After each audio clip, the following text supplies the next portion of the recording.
La sociophotographie, c'est quoi pour toi?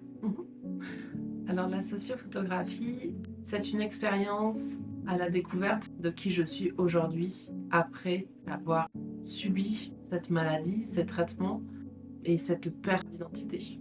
Je pense qu'au début, j'avais pas conscience de ce que j'allais travailler et c'est au fil du temps que j'ai vraiment compris tout le travail qu'on faisait, tout ce qui était implicite derrière et ce que ça venait chercher en moi. Quel mot, image utiliserais-tu pour qualifier l'expérience vécue?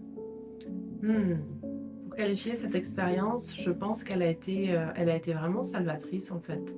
Elle est venue réparer quelque chose qui était brisé au fond de moi et dont je n'avais pas forcément conscience parce que je pensais avoir accepté toutes ces cicatrices sur mon corps et à quelque part j'avais accepté les cicatrices visibles mais pas les invisibles en fait et ce que ça m'a permis c'est justement guérir les blessures invisibles. Donc pour moi ouais, ça a été salvateur, réparateur,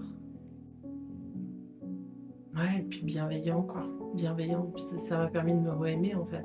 Si tu devais faire un message à des personnes hésitant à faire recours à la sociophotographie, quel serait-il? La sociophotographie, on peut penser que c'est juste des photos, que c'est juste faire des photos pour faire des photos. Et en fin de compte, ce que je m'aperçois au fur et à mesure, c'est tout le travail inconscient qu'il y a derrière.